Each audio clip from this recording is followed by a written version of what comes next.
کیا کبھی آپ نے سوچا ہے ایک ہی شخص کو کبھی دہشت گرد کہا جاتا ہے اور کبھی وہی شخص کو ہیرو بنا دیا جاتا ہے؟ آخر سچ کیا ہے اور ہم کسی پر یقین کیسے کریں، کس طریقے سے یقین کریں؟ کیا آپ کو معلوم ہے اسلام ہمیں ایک بہت اہم اصول سکھاتا ہے، سچائی کو جاننے کا، سچائی کو پہچاننے کا۔ قرآن مجید میں اللہ سبحانہ تعالیٰ سورہ الحجرات میں آیت نمبر 49 یعنی 49 میں اللہ تعالیٰ فرماتا ہے، اگر کوئی صادق یا کوئی بھی شخص تمہارے پاس کوئی خبر لے کر آئے تو تحقیق کر لیا کرو، کہیں ایسا نہ ہو کہ تم نادانی میں کسی قوم کو نقصان پہنچا سکو، کسی شخص کو نقصان پہنچا سکو اور پھر اپنے کیے پر پچھتاوا ہو بعد میں۔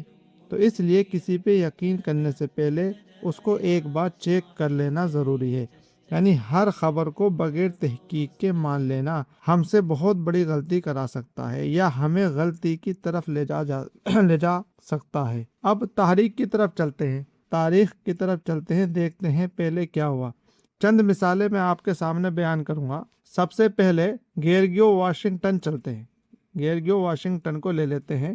جب امریکہ پر برطانیہ کی حکومت تھی تو 1775 کی جنگ کے دوران برطانوی حکومت نے انہیں دہشت گرد نمبر 1 کہا تھا، دہشت گرد ڈکلیئر کر دیا تھا۔ کس کو؟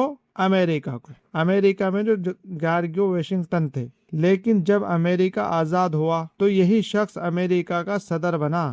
سوچیں، کیا وہ شخص واقعی دہشت گرد تھا جس کو پہلے دہشت گرد قرار دیا تھا، یا صرف وقت اور حالات نے اسے ایسا بنا کر پیش کیا تھا؟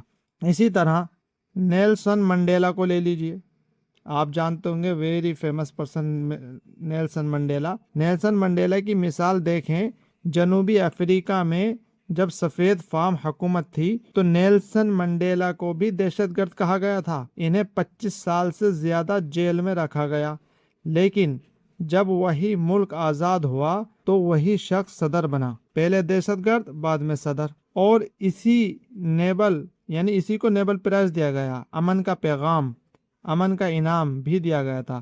تو سوال یہ ہے، کیا وہ پہلے ہر برے تھے اور بعد میں اچھے ہو گئے، یا حقیقت کچھ اور تھی؟ اصل میں دہشت گرد یا ہیرو کا لیبل اکثر طاقتور لوگ اپنے مفاد کے لیے لگاتے ہیں، کسی پہ بھی لگا دیتے ہیں۔ اسی لیے اسلام ہمیں سکھاتا ہے، ہر خبر کو پہلے پرکھو، ہر بات کو سمجھو اور سچ تک پہنچنے کی کوشش کرو، بعد میں اس کے نتائج کیا آئیں گے دیکھو، تحقیق کرو۔ تو اگلی بار جب آپ کوئی خبر سنیں تو